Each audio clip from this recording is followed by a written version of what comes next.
a nutritious food as well as tasty. So that's what we're going to focus on today. As you'll see on your sheets, we've got 2 recipes. Now, these shouldn't be hopefully anything too mind-blowing. The aim for this is that we're going to cook up a couple of really, really quick and tasty meals, as well as being full of great nutrition. So the first one we're going to go through today is the steak, sweet potato and beetroot mash with beans. So we're just going to put a little bit of a twist on kind of, you know, one of the old kind of favourites. Okay. So the very first thing we want to do in terms of saving time, the one thing I have done is prepared my kumara, or my sweet potato. I'm from New Zealand, so we call it kumara, before I came. So what we want to do, just to save a bit of time, because one of the big things here is about saving time, right? We want to make this really quick and easy so you can get home and have a meal whipped up in no time at all. So we're going to boil the sweet potatoes. So the very first thing we're going to do is boil the jug, just so we're not waiting for the water to boil on the stove, right? That's just time that we don't really need. So hopefully that doesn't drown me out. Now what we're going to do, a couple of things here, guys, is I'm just creating kind of like a 2-person portion. Now feel free, if you've got a burning question, to fire away at me. Otherwise, you know, we'll have some time, I think, afterwards to go through any questions that you may have. So, I think we're going to go through something to do with hygiene in there, so don't worry, I have washed my hands. So, one of the very first things we want to do with steak, as you'll see on the sheet there, is bring it to room temperature. So this is going to make a much tastier, but also much more nutritious steak when it comes to keeping in a lot of those nutrients and stuff. So this has been at room temperature for a little while now. Easiest thing we're going to do is salt it. That is our main thing for making that taste, making that steak incredibly tasty. So obviously one of the easiest things when it comes to lighting heating water is if you've actually got gas. I mean, this one's working. So, does anyone know? Okay. So we're going to get this water boiling and get our root vegetables in there. So just cut them up really small. Alright, the easiest way to get these boiling in no time. So this is for our sweet potato and beetroot mash. So I'm going to put the lid on there shortly, but I'm also going to salt the water a little bit. This is just going to help with the flavour in the end. Really simple little salting. Let's get that boiling. Now, one of the things you'll notice, and I've written on there's a bit of nutritional information as well, is we're using sea salt. One of the things we want to really make sure for your health and for your nutrition, as well as getting more flavour out of all your food, is mineral dense salts. That means sea salt, rock salt, something like that, as opposed to common table salt. So try and push that away and get something more like this. Okay? Alright. So we're going to get that boiling. They shouldn't take really too long. Right, I've cut them up nice and small. So the next thing was back to the steak. So there's obviously lots of different things we can do with steak. We can marinate it, we can, you know, if it's a big fat steak, we can sear it, put it in the oven. But again, in terms of time, this is really simple. So if you've got home and you're going to make dinner, then the very first thing I would do is get this out of the fridge so it comes to room temperature. Shouldn't take very long. Okay. From there, if it's moist, you might get some that's, you know, maybe a bit wet for the way it's been sitting in a bag or something. Just pat it dry with a paper towel. Okay. Again, we want that to be quite dry when it goes into the pan. If it's wet and it starts to boil in itself, we're not going to get that really crisp crust that we want. So, like we said before, one of the main things is salting this. Okay, this is going to really help with not only the flavour, but the crust on the outside. Now, it might seem like I've done quite a bit, but when you're using a good quality salt, okay, nothing really to worry about. And if you're a little bit worried about it, you can just back it off a little bit. Okay, but again, try it and see how you go in terms of getting the amount right. And we're going to put a little bit of pepper on, but not too much. So we're kind of going more with the salt. What have you done to this one? There we go. So just a little bit. Okay. Both sides. So what I'm essentially going to do is let this steak, again, rest. Let that salt, which will also suck out some of the moisture as these guys are boiling. So you can see they're boiling away now. So, one of the keys when it comes to, I'm not quite sure how I'm going to work this out. One of the keys when it comes to cooking a steak is having the pan really hot. Okay, so if you've got gas, then it'll get hot really quickly. If you don't, if you've got electric or convection stovetop, then you'll need to get it going and leave the pan on for quite a while. So again, that's something that you would start doing.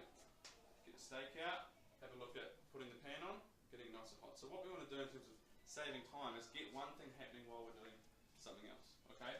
So this is going, we've got a gas, so we don't really need to turn that on right now. So then one of the other things we're going to do with this is beans, but we're going to just add a little bit of flavour to them. Now beans are really simple. Obviously all we need to do is give them a wash, cut off the ends. So again, in saving time, these ones are cleaned and cut.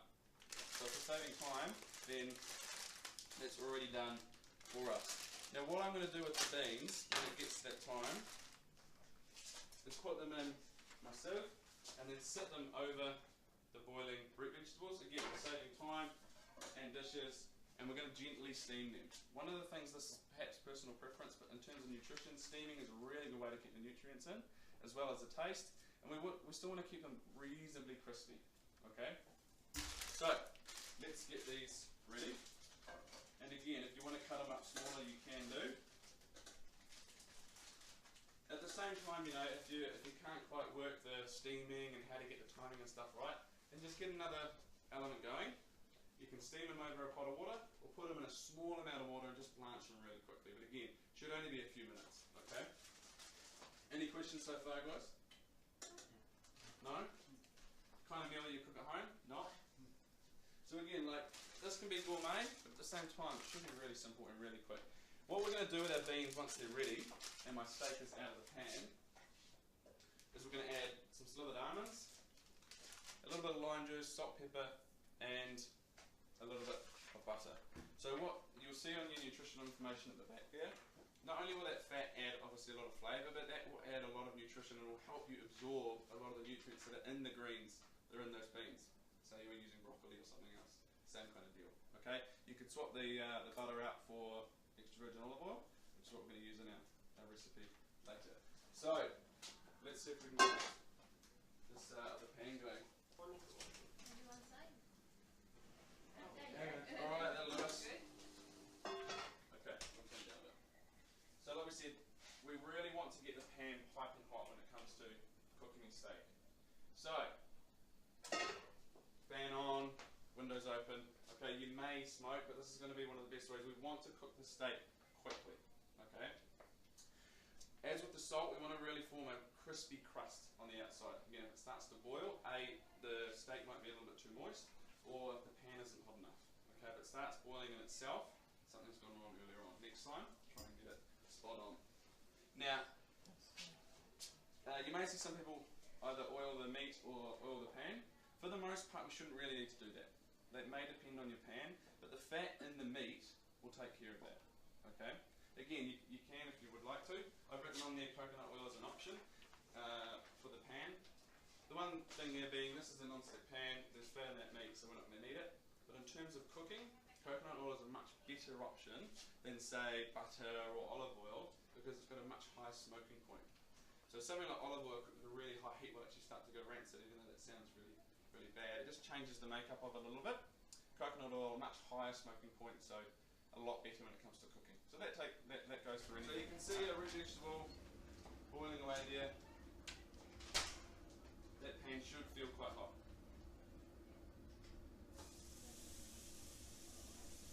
Now, again, you'll see I've got a few instructions on there in terms of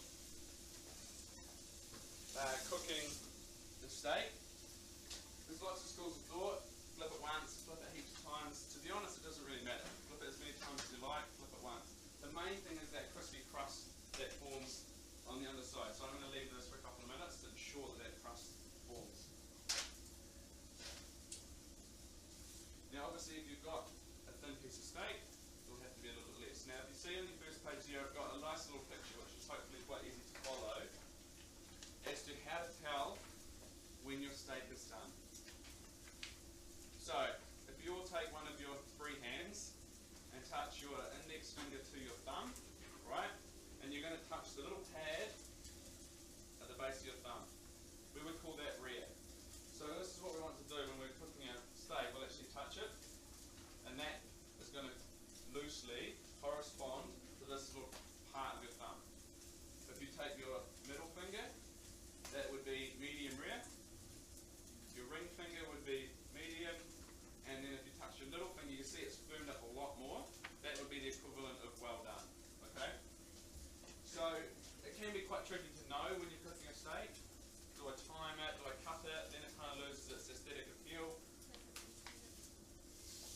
So, if you want to come over and have a little look, you'll see we've formed that crispy crust on that side. And again, I can start to touch that and get a bit of a feel for how well done that will be. Of course, there's many other ways, but really simple little tests you can just do at home. Especially if you've got a guest over and they're like, yeah, I like my steak rare, thanks. And you're a little bit worried about overcooking it for them. Okay, so whilst these root vegetables are boiling away, I'm just going to get a little feel for how cooked they are. They're feeling alright. So, beans are going to go in. Nice and simple. So, you can see I've got the steak on, even though these aren't ready, and I still need to mash them and do all that kind of stuff. And one of the reasons there being, once that steak is cooked, we're going to take it off, we're going to let it rest for about 5 minutes. Okay, with red meat, we always want to let it rest. The longer it's been cooking for, say a roast, it might have been in the oven for a few hours, the longer we need to let it rest. Okay, so if something's been in the oven, a big roast maybe, or you know, anything, even a dish that you put together, a pie or a casserole, it needs to come out and rest for maybe 20 minutes. This steak's going to be about 5 minutes. Okay, it won't lose its heat, and that's going to be a crucial part of what happens with the moisture and the flavour in that meat. Okay. The beans here should only really take about 5 minutes. Like we said before, we still want them to be in a bit of hardness and reasonably crispy. Okay, again, we can always throw them in some water and blanch them if we need to. So, I can start to touch this. Again, so you can see we've got this lovely crispy crust on both sides. So, if I was to touch it, I can kind of feel, yeah, that's probably getting about medium rare at the moment. Okay, again, really simple little guide. The one thing is, obviously I can push that in, it's going to change it. So just nice and relaxed with your fingers for that little guide. Alright, how do most people like their steak? Rare, medium rare? Medium rare? A mixture? Alright, let's go somewhere in the middle.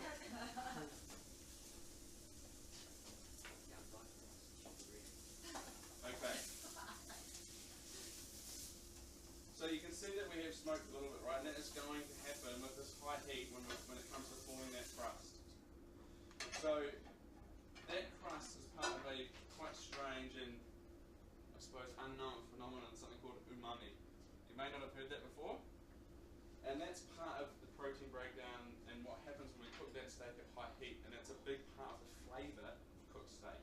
So without that crust, that chemical reaction isn't really taking place. I won't go into any more about that, but feel free to look it up if you want. But it's a strange phenomenon a lot of food scientists have been studying. And like I said, one of the reasons for the taste of that steak. So, let's now have a look at our veg. I think that's pretty good. So I'll turn that off. Okay. So bear with me while I come over here and pour this out. So let's go there. So the mash we're going to make is really simple. But you'll see it's going to have a really deep colour to it. And that's obviously because of the orange and the purple of the beetroot. So I poured the water out, but just kept the lid just to keep the moisture. There's different ways that you can obviously make your mash. You can add some milk, some cream, but we're just trying to keep it really simple. A little knob of butter. And the other thing I'm going to add is just a little flavour twist. Is a few garlic granules. So one thing you can do is add some garlic in there as it's boiling. But we're just going to shake a few in. Again, what we're trying to do is make this mash more interesting than your normal kind of mash. A bit of salt and pepper.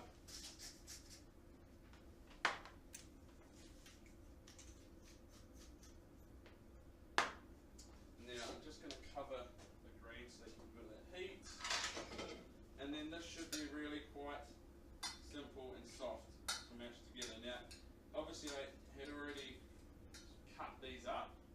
Shouldn't take you long to do. I just wanted to be able to save a bit more time with you guys. The sweet potato here, I've kept the skin on. Something you can remove if you want, but again, it's more time. So you can just give it a wash. cut it up, and you're good to go. However, there's also a lot of nutrition in the skins, and why we will often want to keep that in there. Now obviously with today's meal, we wanted to keep it nice and... Alright, so while we're doing this, let's just get these little almonds into the pan.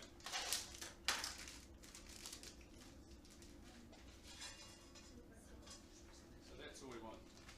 And I'm just going to toss it about every now and then.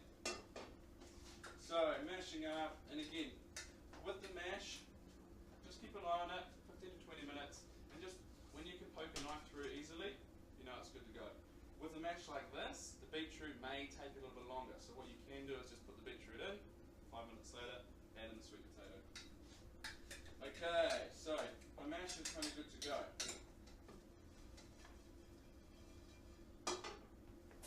Into the bowl go my greens.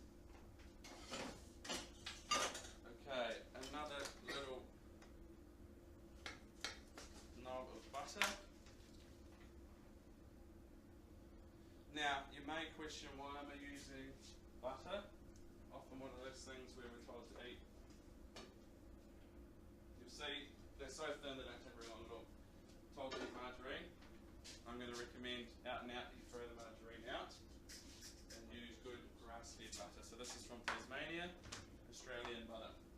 So again, bit of salt, bit of pepper, and our almonds. Now what I would normally do if I had the equipment was throw in another little pan, put the lid on, toss it about, and it's ready to go. So I will just literally give this a little... We're going to meat nicely rested. Okay. So what we're going to do is... Alright. Yeah. So as you can see, my beetroot is actually needing a little bit more time, but I wanted to make sure this was going to happen nice and quick for you guys. Okay, so beans.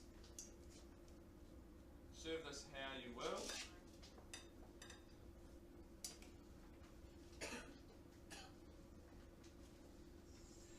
So the last thing I'm going to do with these beans and mash is get a lime and just give a little squeeze over there. Again, we're trying to make Asian beans really simple but also really delicious. So, excuse my fingers.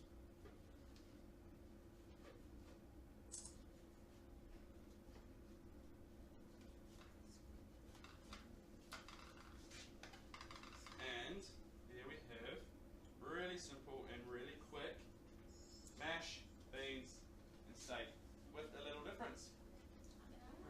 So, do you guys think you can do that at home? Yes. Yeah? Long day, busy, kind of tired, 25 minutes you can have that done. And you can do it? Cool? Alright, any questions about that meal in particular? Yeah, you guys can definitely come in. There's cutlery in here. You can come in and taste it. So I'll get another plate. Do you want to grab another